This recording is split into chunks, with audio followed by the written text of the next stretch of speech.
Hello. So today I'm going to talk about being self-employed and paying taxes.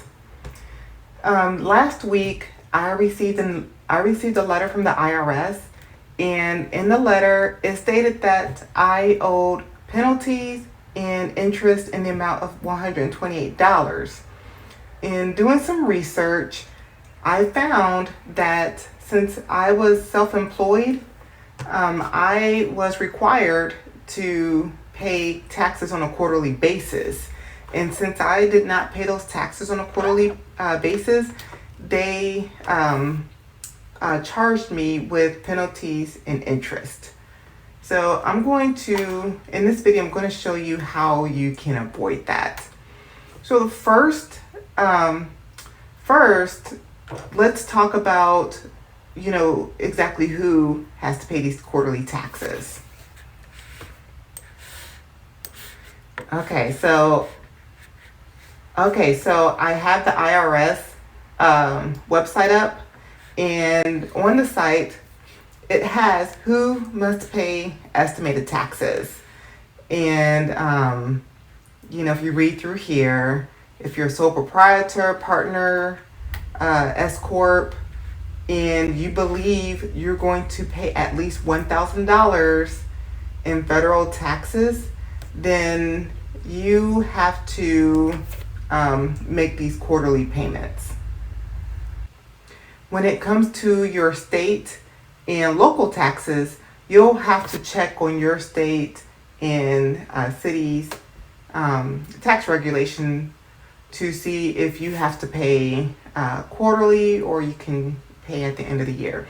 But for federal taxes, they want you to pay quarterly. So the first thing you want to do, you want to make sure that you are keeping track of your books, keeping track of your business financials. So how do you keep track of your books? There are, of course, a variety of ways to keep track of your books. You can use paper and pencil. Don't advise that. You can use a spreadsheet. I advise you use an accounting software. You can use QuickBooks. That's a good tool. We've been talking about Monarch Money. They actually have a section where you can log your business income and your business expenses.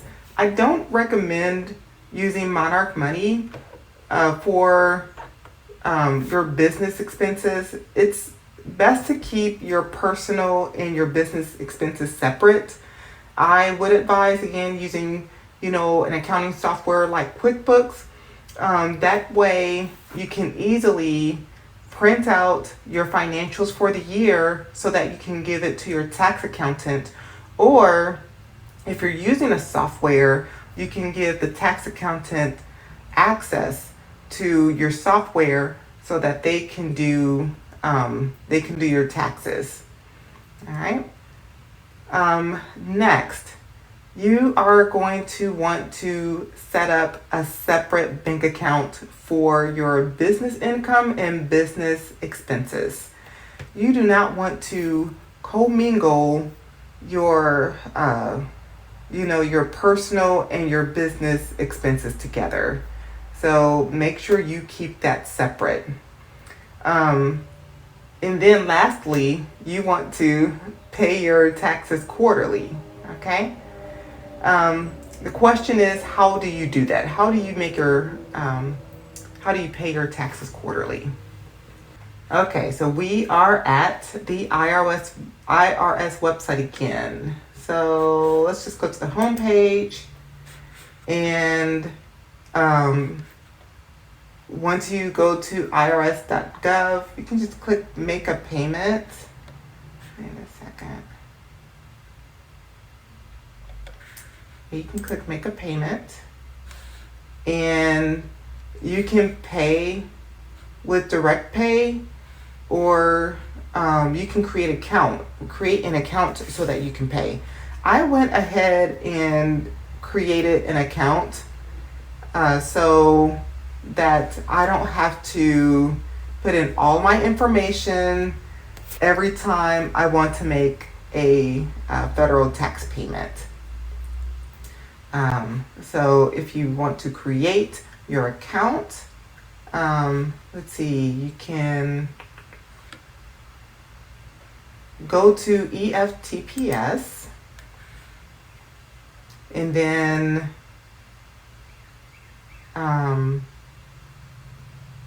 let's see, here it is, enroll at EFTPS, and then you can click login, and then select ID.me. And when you create that account, it's going to take about 10 to 15 minutes to create your account, because they ask you of course they ask you questions, but you'll need to verify your email address, your phone. They want your driver's license. They want a picture of you. So they ask for quite a few things when creating an account, and rightly so. Okay. Once you have logged in or created your login for the IRS, it's pretty simple to use. Once you log in, you'll just follow the prompt to pay your quarterly taxes, and that's it. That's it. Simple as that. So here's another question that you may be wondering, and that is, how much federal taxes would you have to pay? What you can do is take the taxes that you owed last year. So it's 2024 right now. So you take the taxes that you owed in 2023 and divide it by 4. And you use those amounts to pay your taxes, and you should be fine. I hope this video helped. Thank you for watching, and have a great day.